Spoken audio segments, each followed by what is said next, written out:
Everyone loves a story. One of the reasons Never Ever Give Up Hope is so popular is because of the real life stories. Sam Thiara not only has mastered the art of storytelling, but he has done two TED Talks on this subject. And he is going to show us how to discover the extraordinary in the ordinary. Have you ever felt like giving up, quitting, throwing in the towel? Welcome to Never Ever Give Up Hope featuring Carol Graham. She's an author, health coach, and motivational speaker. Backed into a corner multiple times in her life, Carol shares with you stories on how she overcame some of the toughest obstacles a person can go through in life, but refused to give up hope. Rather than admit defeat, an opportunity was presented, and it involves each and every one of you. Carol will feature spectacular guests who will share their messages of hope, encouragement, and their inspiration to prove why life's adversities only make you stronger. And now, welcoming the host of the show, here's Carol Graham. Sam Thiara is a speaker, storyteller, writer, educator, mentor, coach, entrepreneur, problem solver, and community activator. He teaches at the Beatty School of Business. He is a founder and chief motivating officer at Ignite the Dream Coaching and Consulting. He engages individuals in personal and professional development. He has worked with more than 45 nonprofits and organizations on alignment. He's an expert in career coaching and has helped over 5,000 15 to 40-year-olds. Welcome, Sam. Thank you, Carol. I appreciate the opportunity to share, and hopefully there are some insights and nuggets that your listeners will be able to take away. There will be, because the quotes that you sent me definitely are motivating and challenging and inspiring. So you covered the bases, and so this is what we're looking forward to today. Now, my first question to you is, when you graduated university, you had a dream. I think that's most of us. But after 86 rejections from potential employers, what was your emotional state? Tell us about that journey, please.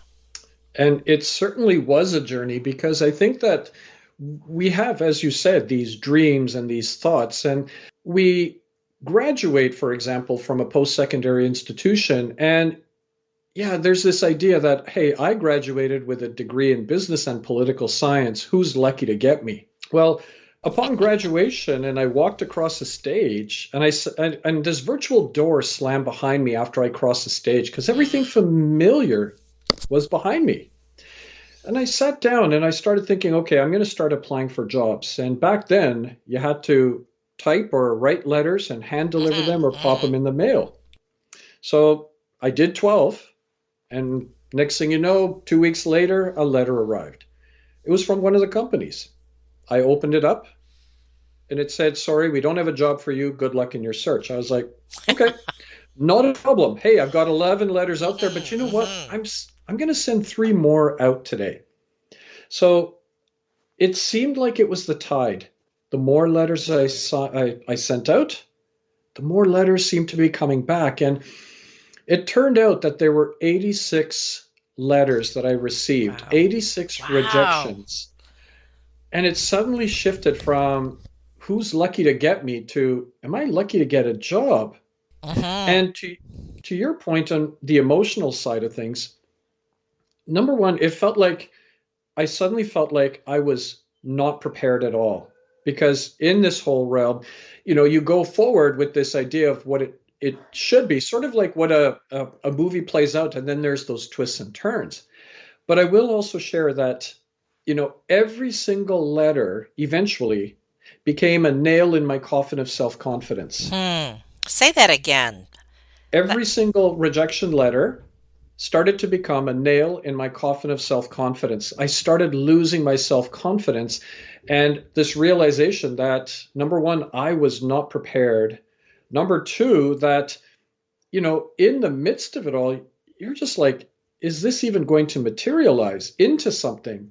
And what did I do wrong? And those are the three things that I Mhm. sat with from an emotional standpoint. So what did you come up with?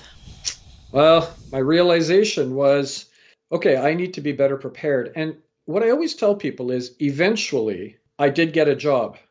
And eventually, think of it as I have a degree in business and political science. So I got my first job. It's an entry level government job.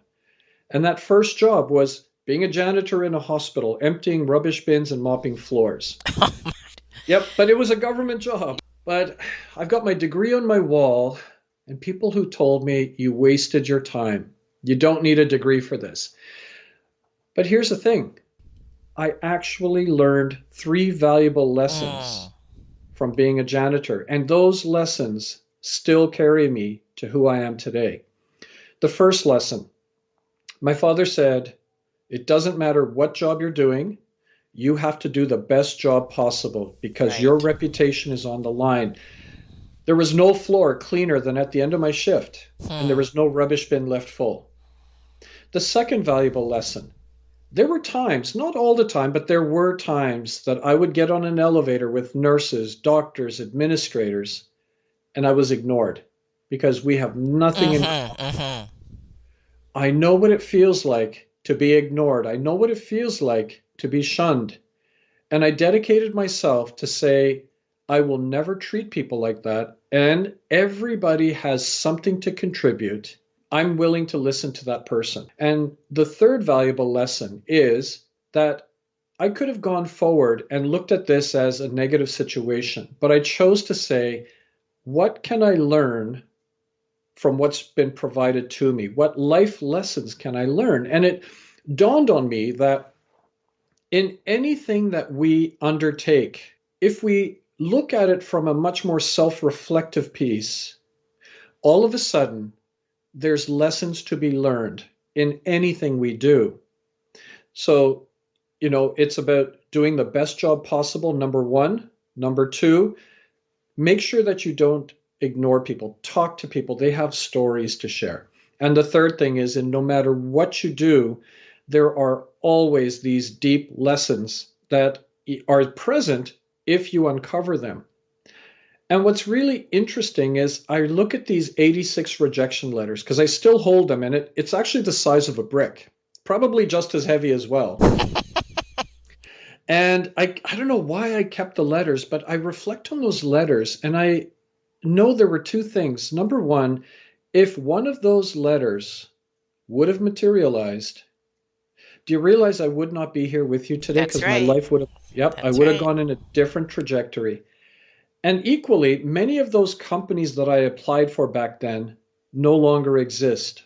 I still do. We Hmm. are we are resilient people, but you just have to go forward.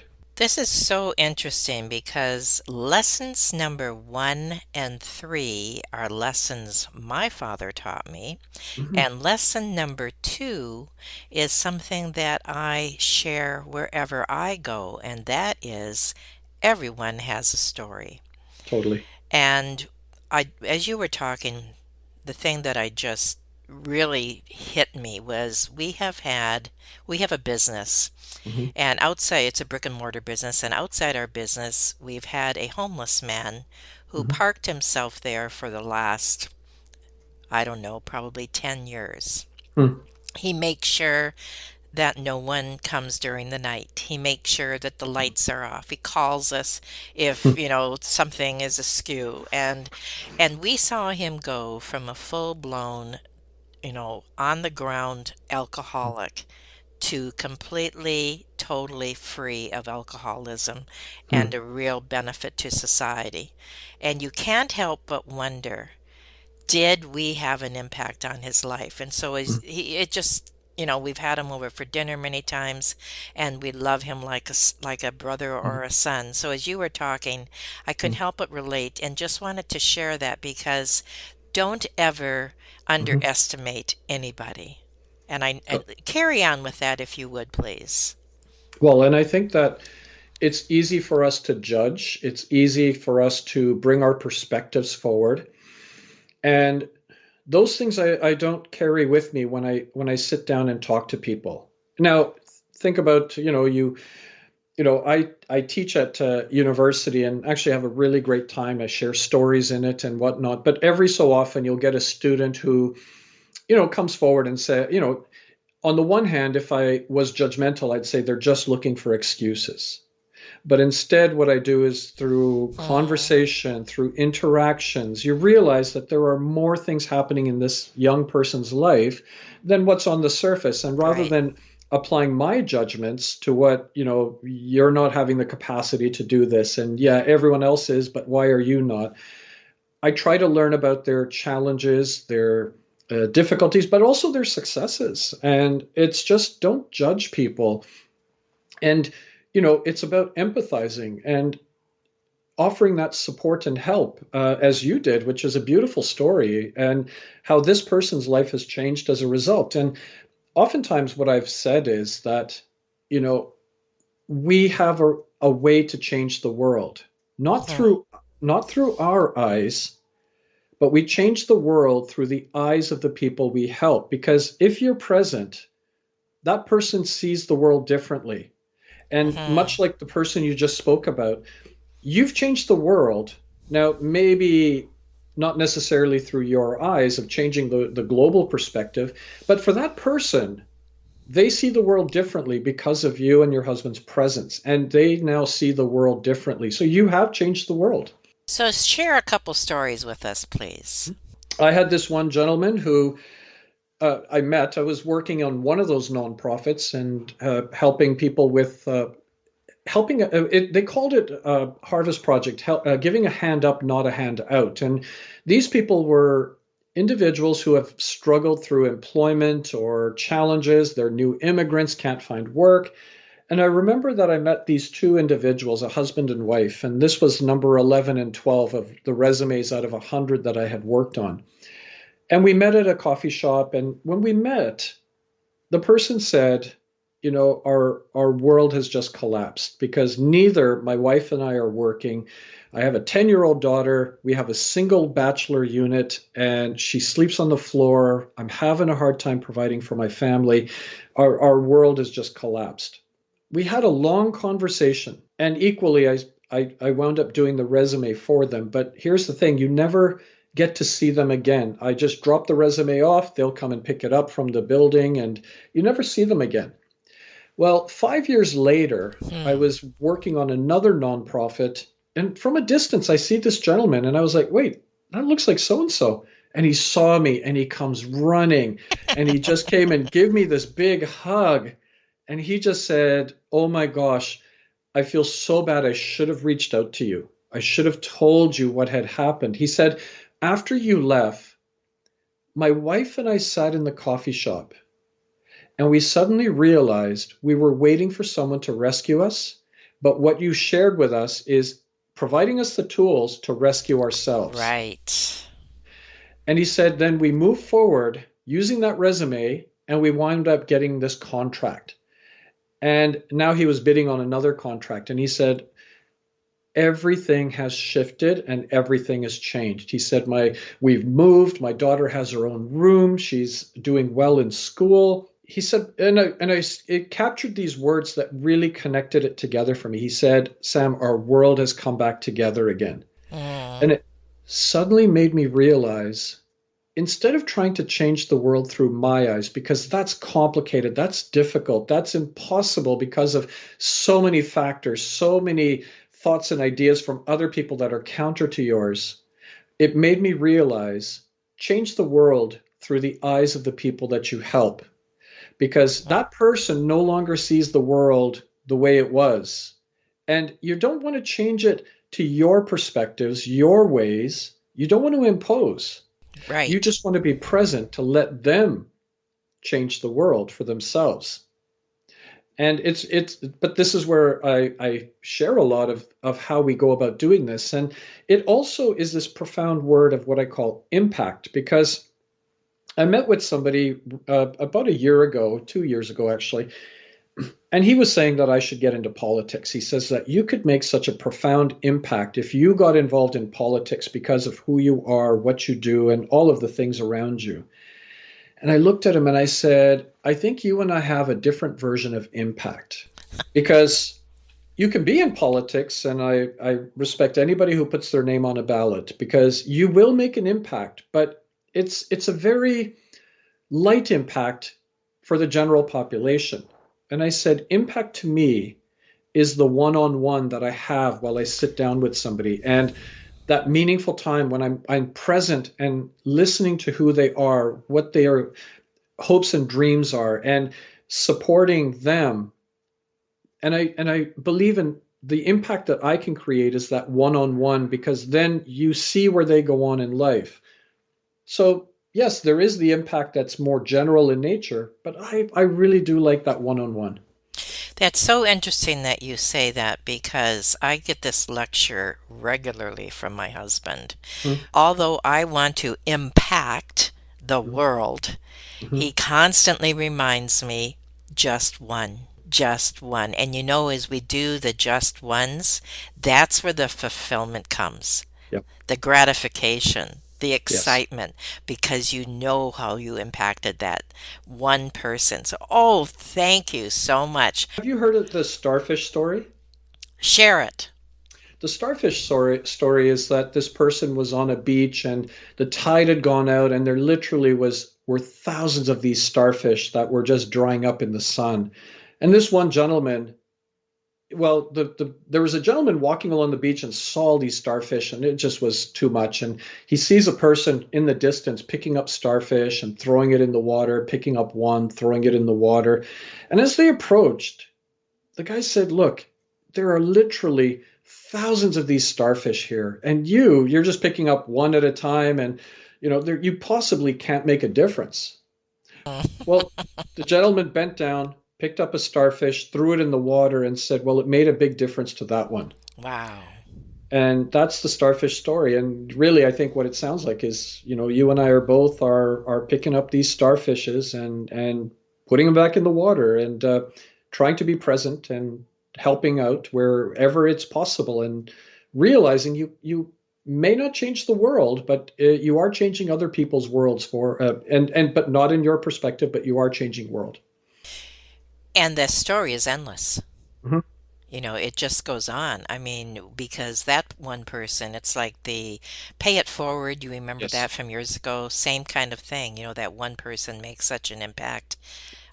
You've made the impact on their life, etc., and it just mushrooms. So thank you for sharing that. Now, the next question I had is regarding obstacles. You made a statement that obstacles are the necessary bricks on our road to success. What made you realize that, and expound on that if you would? I think that many times people fear obstacles. Many fear the uncertainty and ambiguity. It removes the comfort level. And I remember, I think it was when I was in a corporate job and realizing that, I don't know, there was a need for me to change. And I looked at it going, comfort's not always a good word, because I stopped growing as an individual. And I focused on it, and the uncertainty piece was there, and I needed to control my uncertainty and not leave that with anyone else.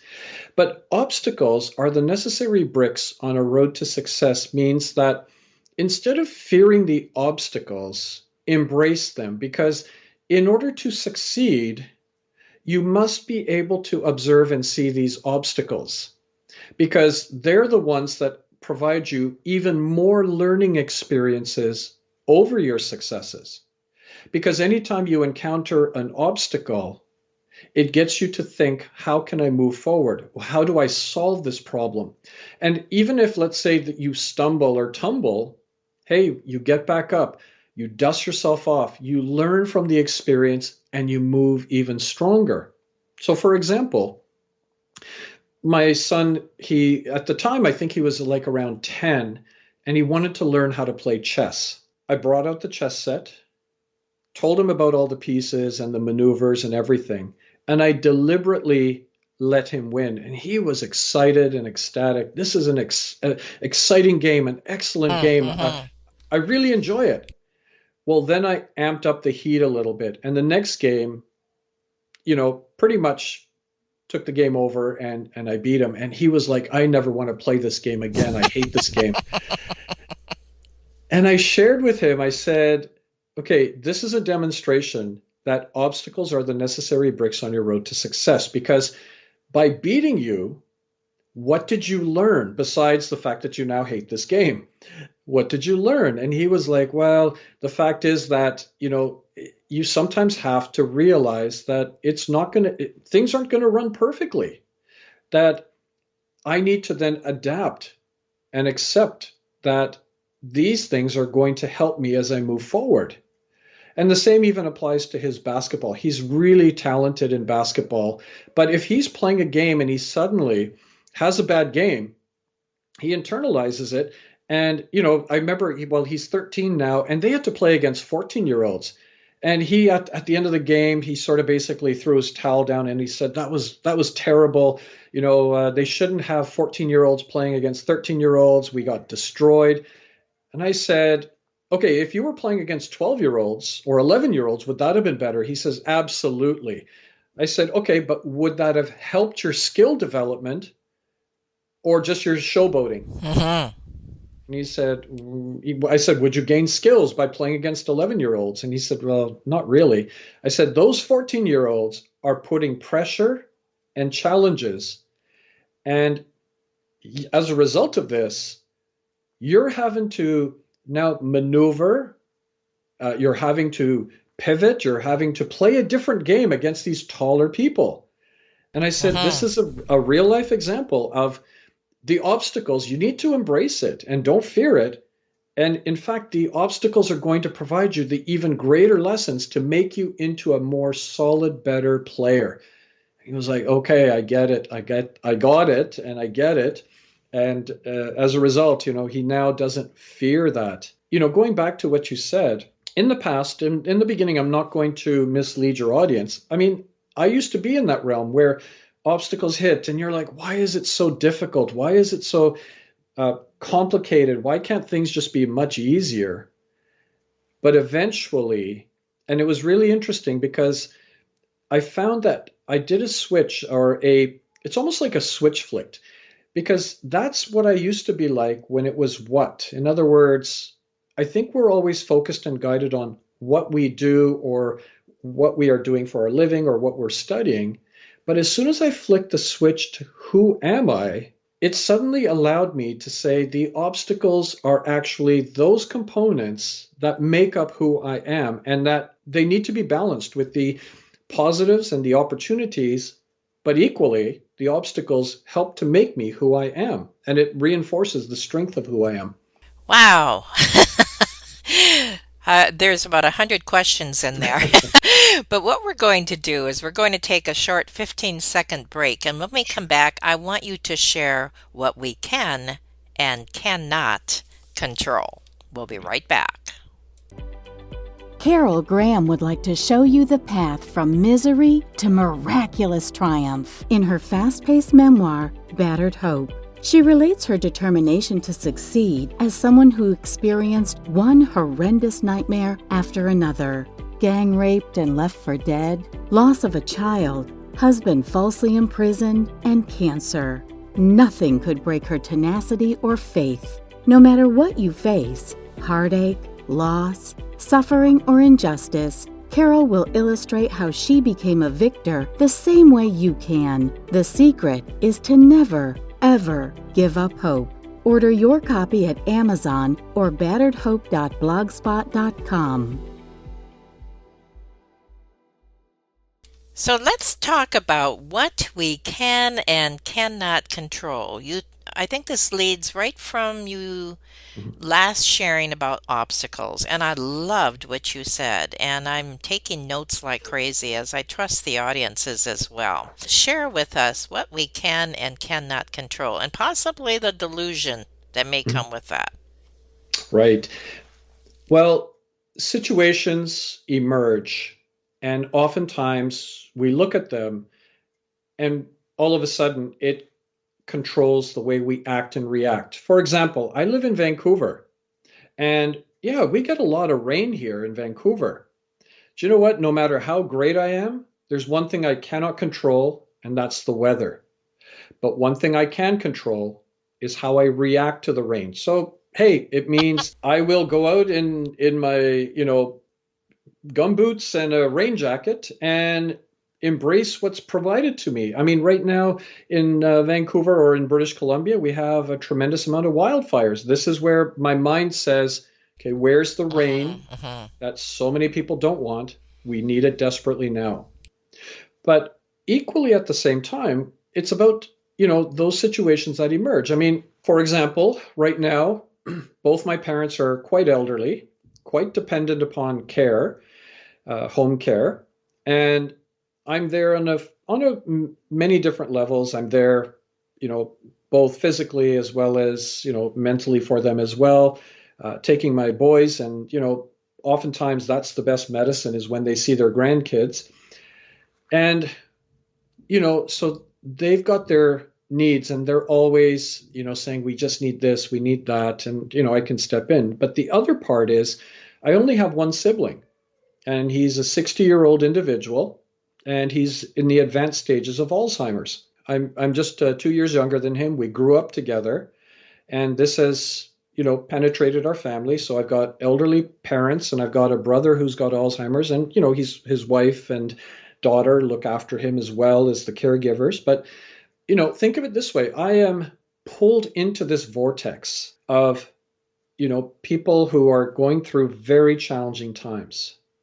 But the reason I can be resilient, I know I can't control my parents' aging, aches and pains, my mom's dementia, my dad's shoulder pains, he's a paraplegic, my brother's Alzheimer.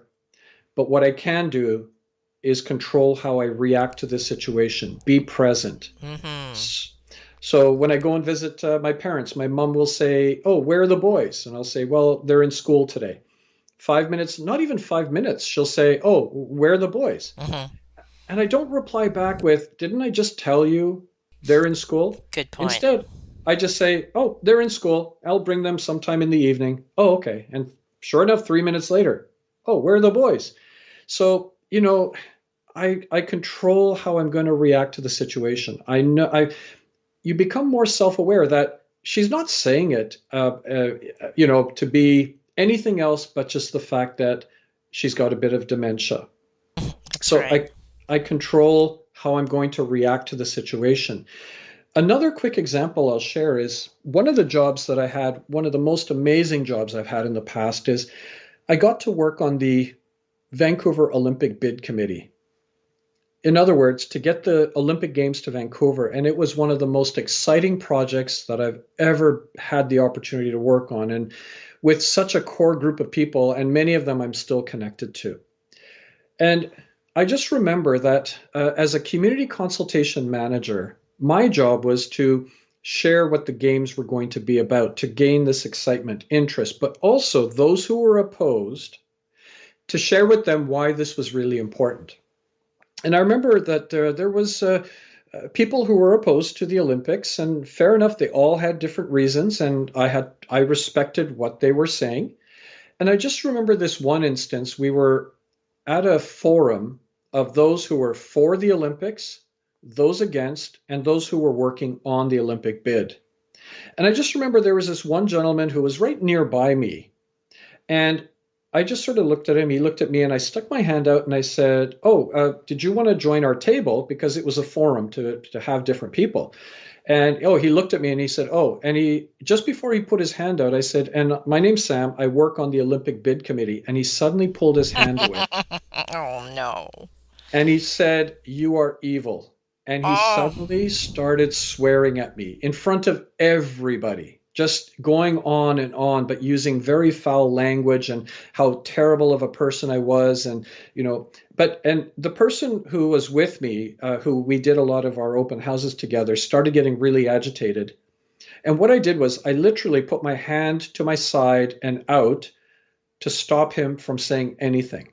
And I just quietly stood there as he was just this person Hmm. was very angry and upset. And I have my hand on my right hand out to stop the person from saying anything. And at a certain point, I just turned to him and I said, "Is it really necessary to use this language? I want to become better informed on your position. It helps me, and I hope that just by that fact alone, that you would join our table and that we can actually have a meaningful conversation and dialogue." And he just suddenly looked around and he suddenly realized that everybody, whether they Hmm. were for the games or against the Right. games, were staring at him. And he suddenly had walked away, and there was a huge group of people opposed to the Olympics, and he just sort of went right into the middle of that group. Well, I went I got a bunch of these brochures and information leaflets and things like that, talking about the games, and I walked right into the lion's den amongst all of these people opposed. I found him and I said, I just wanted to share this with you, but here's some meaningful uh, information that I think that may help. It may not change your perspectives, but equally at the same time, it helps to balance and provide this information. But I leave this with you, and I walked away from that.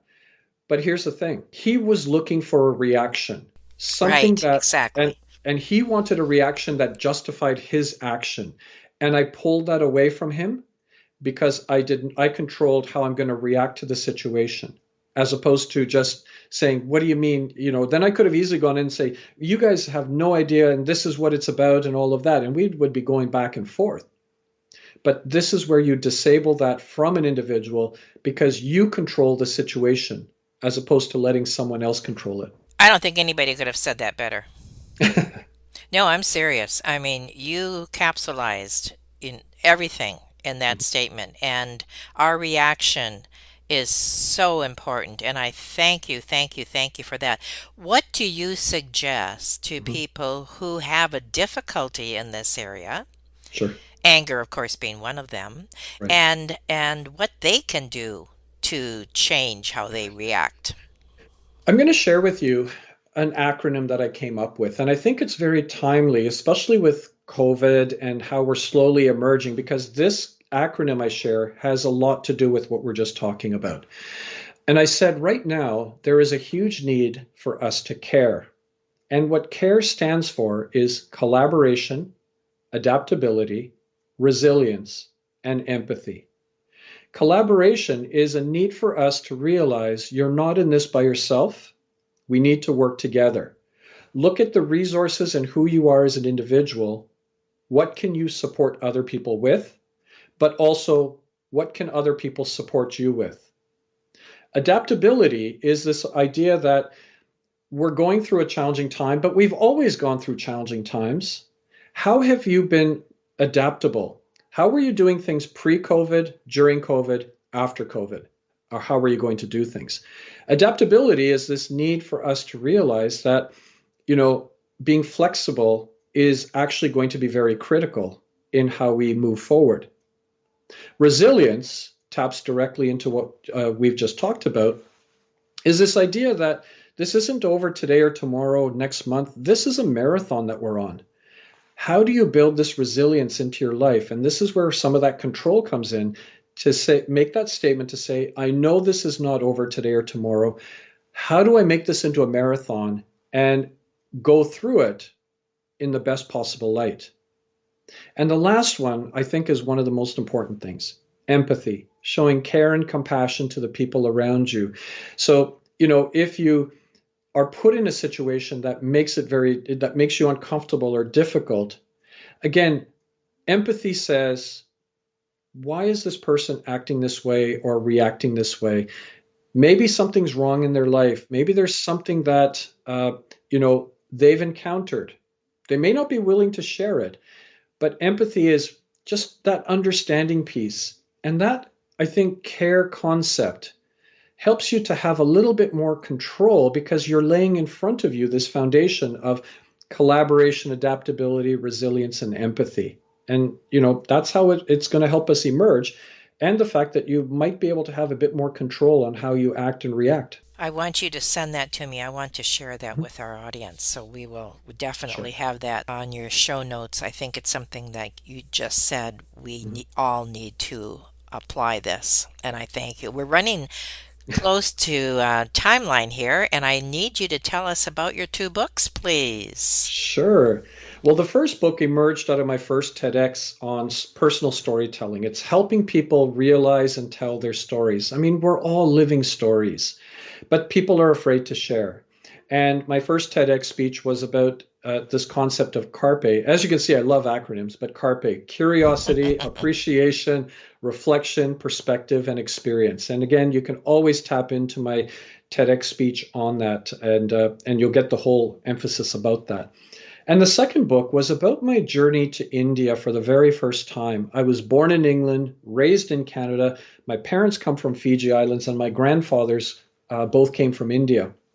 And people, I mean, visibly, I look like an Indian, and people would say, "What part of India are you from?" And well, I'm like, actually, I was born in England, raised in Canada. And they're like, "No, no, no, your parents, what part of India?" Well, my parents come from Fiji, and then they say, "Are you Indian?" And I'm like, "Well, my grandfathers are from India."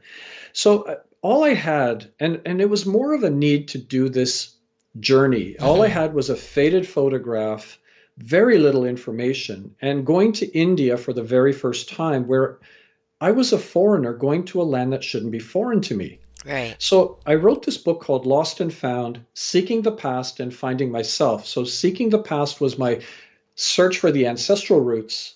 Finding myself was this identity piece and how I was able to capture my own identity. But so many people who have read the book said, "Oh my gosh, the way you've described identity has enabled me to say that they've said it allowed them to capture their identity because we are literally a blend of cultures, flavors, and interactions."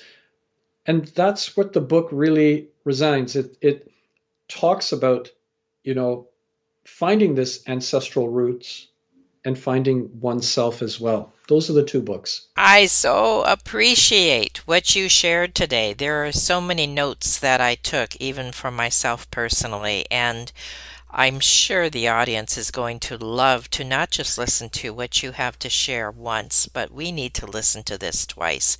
Wow. It's so rich. It was excellent, and I really appreciate what you shared. Anything in summary, closing, whatever? The easiest way for me to close this is to say that the signature tagline that I live and that I share with people is: everyone's life is an autobiography. Make yours worth reading. You're a living story. Go out, be great, be excellent.